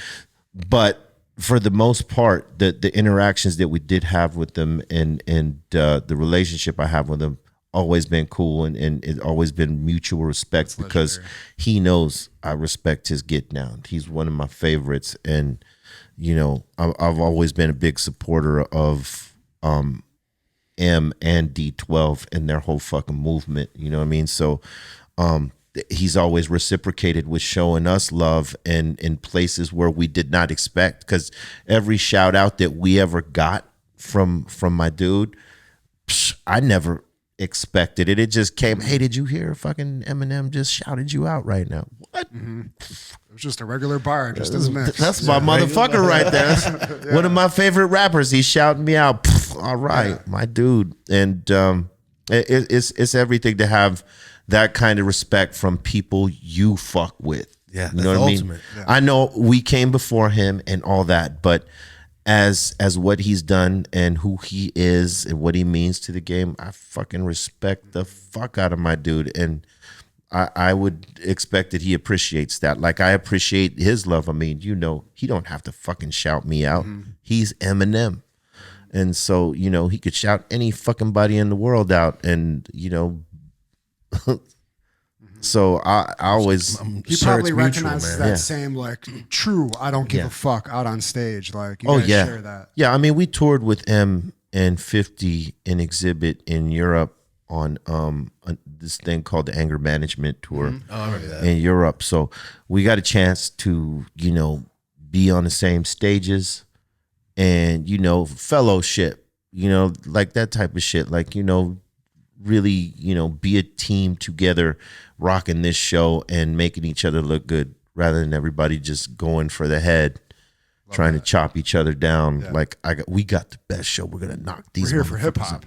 Yeah, and so it was a fun time, man, and we made pretty dope connections on that tour. And again, M has always appreciated us, and we've always appreciated him. So he's always showing us love, and I mean, to get it from one that I consider one of the greatest of all time, that's awesome. Hell yeah. True statement.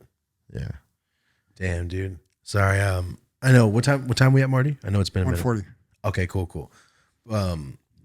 Before we get out of here, I remember there was a time when I was about 14, 15, and I had Hits from the Bong just on repeat on a CD when you used to burn CDs. Yeah. It was about 3 or 4 out of the 15 songs. And that was enough time for me and my friends to roll a blunt, spark it, argue about who's going to spark it, and then finish it. That was my little routine, and I knew there was enough time. So I appreciate you being here, because now that I'm thinking about it, it's like, fuck yeah. It's just, you know what I'm saying? Like one of those good shit. And I appreciate you, inviting me to the podcast and inviting me to the spot. It's a fucking great spot, bro. Thank you. You got to come back and do the smoke box like we were talking about. And then come back and do the Greenthumb podcast and fuck with us down there. We all love you down there. We've been waiting like, when are we going to get this guy on? Let me know, man. Let me know. We got to get you on, brother. We're ready. So Hell let me know. We'll make it happen sooner than later. Fuck yeah. Appreciate it. Well, before you get out of here, where can everybody find you at, social media wise? Just Be Real. Yeah, Instagram. It's just Be Real, BREAL with the blue check. So you know it's real. Yeah, so you know it's real. There's a lot of fake profile happening right now where they'll duplicate your account and go try to hustle people. Happens all day. In your name, so blue check in there, and the Dr. Greenthumb podcast we do on YouTube Monday through Friday. Catch us there at 2 p.m. Pacific Standard Time. Every day? Same time? Same time, yeah. So you do live stream every day? Live stream except for weekends. So that means you can hop in the chat, talk to everybody. That's right. Questions. Yeah, it's all about interaction, right? Yeah. So we have our, the portion of the show where we're having our conversation. And then in the last, the last 45 minutes of the show, we open it up to the fans and, they either give shout outs, make requests. They do some fucking crazy requests and they, or they'll ask questions, right? But some of the requests, right? I'll give you an example, right? So in broadcasting with a bunch of individuals, right? Sometimes when people are excited, they might talk over each other and sort of jumble all that shit up. But it's easier for you because it's one-on-one, right? Oh, I know. But you know what it is to be in a group setting and everybody's trying to get their point in and not forget their point, especially if they're stoners. Yeah. They can't hold it. I do it one-on-one, so I believe. They can't retain it, so they got to say it, and it might be over what, right? So one day I wanted the guys to hear what this shit sounded like. So I said, listen, we're going to do this thing called a moment of chaos. And everybody was like, fuck you mean a moment of chaos? What the fuck is that? I said, we're all going to talk at the same time. When you hear the explosion, that's when we stop, right? But whatever is on your mind, say it randomly right here on the count of 3. Boom, we start, and everybody, it sounds like a room full of 100 fucking people just talking at the same time. And then I hit the explosion, boom, and it stopped. And we're like, did you hear what that sounded like? Yeah, but it felt good. so people started getting a kick out of that moment, and they request that shit all the time. It wasn't even based off a request. It was me trying to teach these guys, hey, let's not talk at the same time. This shit sounds like this. Yeah. And the people got a kick out of that, so now they fucking request it. How ironic. Yeah. And then, awesome. Yeah. And then some people will do a moment of ohms, right? Right, the meditation ohms, right? Because remember in that part in the Cheech and Chong movie, I think it's Up in Smoke, where they're in the car and homeboy smoked the shit and Cheech is freaking out. Yeah. And he's like, chill out, man. Yeah, you need to chill out. And they do the oh. Yep. So we, one day it was a heated fucking day, so I did that one. And that became a request. Like, nice. So when I love this. When everybody's off the hook, that just come about. Yeah, it's the craziest shit. Like the fans key in off of these little things and then they request them. So it's a very interactive show, because Eric Bobo and I, he's one of the co-hosts and he's in the band with Cypress Hill. He's our percussion player. We used to do these things called soldier stories before blogs or vlogs existed. We were writing about every tour and putting it up on our original website, which was Cypress Hill Online or something like that back in the day. And we would put all of our soldier stories up, day-to-day shit that we would encounter on tour, just all the off-the-hook stupid shit so that people could laugh and whatever. And then they would make their comments. It was interactive shit, right? So it was important for us to do this platform and do these podcasts and make it interactive so that we could stay on that line of always interacting with people, because that shit is important as an artist, that, when people feel like you're giving them that time, they feel more connected to you. So that's what that shit is all about. So those requests of the moments of chaos Organic and requests. crazy shit, but you'll encounter it when you come to the show. Trust, it never not happens. Never not happens. That kind of excited, honestly. Oh man, sounds tight. Yeah, you'll see. I mean, the fucked up requests, but they're funny as fuck. You'll love it. You got to come through. So every Monday through Friday at 2 o'clock on YouTube. Yeah, Monday through Friday, 2 p.m. Pacific Standard Time on YouTube, 5 Eastern. Yeah, man, and we go live, and is anything happens. It's awesome. I love that. Yeah, me too, man. That sounds great, actually. Word up.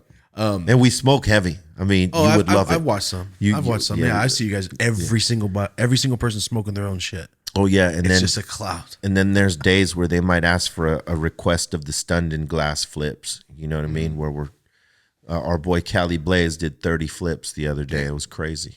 What do you mean, like Alpha Bowl? So we don't put flour in it. We use it with the Connect, with the G Pen Connect. 30 at once. So we fucking keep loading the shit, and we keep heating it, so it's just perpetual So fucking. you're just loading it and heating it. Yeah, loading and heating. Well, if you put enough in there, you just have to keep heating It's it. like a fucking keg stand for. Yes. no.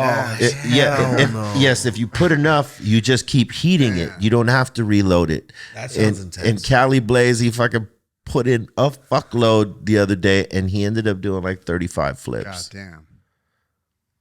Yeah, it's tough. Oh man, now that you said that, people are gonna be like, "You better fucking try to do 36." Yeah, yeah. Oh, you just challenged shit. you I can inadvertently feel and it shit. already, man. 36. Oh shit! That's the 36 chamber Wu was talking about, Bart. That's exactly what it was. Just me throwing up at you guys' studio. So hold on. It's Be Real and everything with the blue check. Yeah. Before, let me ask you a question. How do you not get your page just taken away all the time?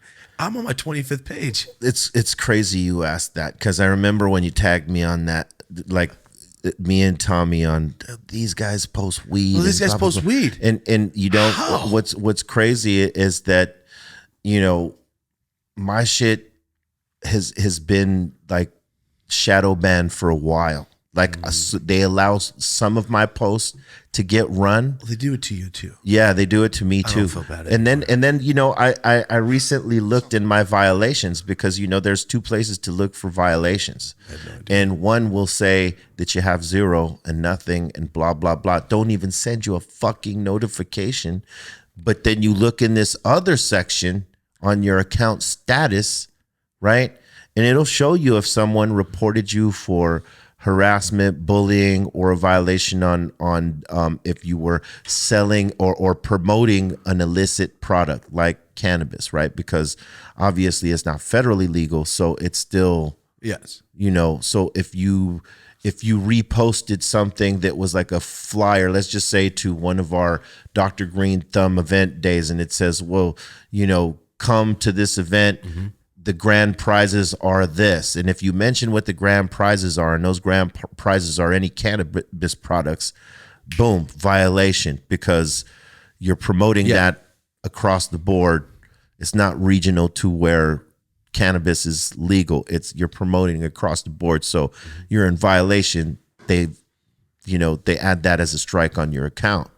So they don't tell people that. And you have to know where to find that shit so that you could see how healthy your account status is, because they'll tell you you're on the brink of losing your shit, or you might possibly lose your shit, or your shit is in good standing. And it has that. You just have to know where to look for it. And It's deep in there. It's yes, fucking so deep. and I wondered, because I would get people that hit me up like, yo, how come I can't see your post? You unfollowed me. You fucking did this. I'm like, I don't unfollow motherfuckers unless they're talking some bullshit, right? Hateful, whatever, type shit, But I wasn't getting any of that. So I'm like, what do you fucking mean? I can't see your posts. Unless I fucking type your page in, it doesn't show up in my feed. I'm like, So I kept hearing shit like this. And some posts would fucking go, and my posts that were like, shit related to my shit, they wouldn't necessarily go as much as I knew they should, especially with the, followers I have, because they're all organic. I don't buy bots. I don't do none of that shit. And then I figured out how to find that one part to show where your account's at. And it was in a different place than where they say to look for your violations and shit like that. And I saw that 3 fucking accounts had reported me for bullying. Right. And it shows you what you said, and it shows you who violated you or who reported your account. Right. And I saw some shit, and, because I was in this group, and I'll make it quick because I know we're, getting close. Because I was in the group with the Prophets of Rage, I would get, emails from motherfuckers calling me communist and this and that and the other. Oh, because of Rage Against the Machine. And going at me, for the Prophets of Rage, which was derived from Rage Against the Machine. I get all this hate shit from, really far right wing motherfuckers that, thought, because we were talking shit on Trump, right? So they'd hit me up and say this bullshit to me, and then I'd be like, you know what, fuck off, blah, blah, blah, this, that. They'd take what I wrote to them. That was the bullying.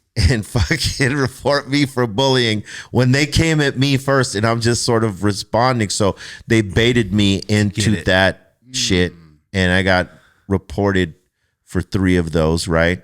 And since then, my shit had gotten shadow banned in certain posts and stuff like that. So I realized there's certain shit I cannot post without them fucking putting the squash down. They do it on Facebook too. I mean, it's well, I didn't know it was happening to you too. That's insane that they do it to fucking this dude of all people. They do it to blue checkers too. Yeah, crazy, man. Well, I don't tag companies. I don't show weed. I don't show anything. You know that. They just straight up deleted the fucking account out of nowhere. They delete my account. I don't get nothing, no violations. I'm just gone. And I shake the shit, and I'll fucking send them reports like, what the fuck is this, man? Yeah. What the fuck, because they don't communicate nothing to you, and there's no response center where that you can call and be like, hey man, let's talk about my account and these violations, because this you didn't get the whole conversation. You got what they sent you. How about that they threatened me and said this, that, and the other? They don't give a fuck about that. You think they'd have some sort of infrastructure to manage it in a smart way. You know what's better, I feel, though? Knowing that it's not some guy that I maybe didn't hook up when in high school and started to work at Instagram. Goes, fuck this guy Thomas, man. No. Deleted. It's happening to a lot of us. I remember that it was happening to Burner for a time. That was personal. And he went up there and spoke to somebody Frisco too. And he said that he kind of saw some progress in his account. Oh, after he spoke with them up there, but. Oh, they don't care about me. But they don't give a fuck. Hey, trust, they don't give a fuck about me neither. I try to tell you. Like, sign this application. Get the fuck out. That's what they told me. They pick and choose what they're going to allow my shit to blow up with. Oh, they don't want you to make money is what it is. Like anything that can be with they want you to spend money. So if it's something that has something to do with you, they want you to spend money. Spend money how? To reach out beyond the 10%. They deny me for all of that. Yeah. So they don't even allow me to do that. So they're because you're in violation. It's crazy. I'll show you where that part of the account account is. Account. So one of my co-hosts, E-Zone, right? He's been shadow banned for a long time. A lot of my guys at BREAL TV are shadow banned, right? And I was like, let me see your phone, bro. Let me check this out, right? This fucking guy had like 12 violations. Like he's like fit on the thinnest of lines. He had to create a backup account so that he can just start telling people to go there. And he's saying, he's getting more engagement there now because that page is not shadow banned, right? Yeah. And he knows what not to do now based off of what they flagged him for on this, and now seeing where it's actually at. Because if you look in the regular part, it shows 0 violations, and you think your account is cool. I just found out you could do that. Yeah, but you go into this other part where it says account status. That's where you really find out where your shit is. I told fools to fuck off a few times, so maybe that's what's going on. Dude, that's exactly what's going on. People racist, trolls are smart enough to know to bait you I'm just gonna start thumbs up and all the guys that are jerks. I just Thumbs up, bro. I love you. Now I just fucking So block them stupid. whenever I see a motherfucker that's coming at me with some bullshit. Because I used to engage them, but now that I know they're baiting us, I don't even do that shit. I just block them straight the fuck up. And if they say something fucked up, I'm reporting them first. You know what I mean? Because realistically, because that I was known for that. Like if you said something crazy or whatever, I would fucking respond. Because I Slamming fools. love the fucking back and forth shit. I like, all right, you're gonna hit me shitting up on somebody. You're gonna shit on me. I'm gonna shit back on you heavier, right? But now knowing that there's fuck faces trolling people like this, and they can just edit what they send as a report and not show their part. You know what I mean? Shit. So like if I send you some shit to say, you know what, when I see you, I'm gonna fuck you up because you're a piece of shit, right? Okay. And then you respond to me like, I dare you, motherfucker, fuck you, blah, blah, blah. I'll meet you someplace. They'll screen capture what you said, not send any of what they said and be like, he's bullying me. I love it, man. And that happened to me like 3 fucking times, man. Shirts. How is this getting over on goddamn Instagram? And Instagram Facebook? is not even in, they don't look into so it because robotic. they don't have the time, they don't have the staff, even though they're making all that money. Yeah, they don't give a fuck. They don't give a fuck. Smoke a weed They don't give a fuck. Damn. till it's federally legal. Then like, oh, the guy on the commercial, Learn something. he's good for real. Yeah, I know. You guys are going to be the fucking poster boys. That's going to be the most twisted irony is when they come knocking like, 2023, just we're on starting Pepsi the new weed commercials. category on fucking Instagram. You guys mind? Can you? YouTube, it's a new column on YouTube. Sorry, Yeah, guys. right. The weed 420 section. It's like, I don't know if I have the time. We'll see. Maybe one day. Oh god. All right. Well, I know we're gonna sit here for hours and hours, so I'll end it here. Thank you so much for being here, man. Right on, brother. Oh, Thanks yeah. for having me, Appreciate man. you so much, guys. Be real on all social medias. Tuesday, YouTube. That's Dr. Greenthumb podcast. Thank you so much, man. Thanks for having me, man. Appreciate it, Word. guys. This has been Dope as Usual podcast. Have a dope ass day. Nice. I'm pretty high. Right on, man. Pretty high, man. That last joint got me.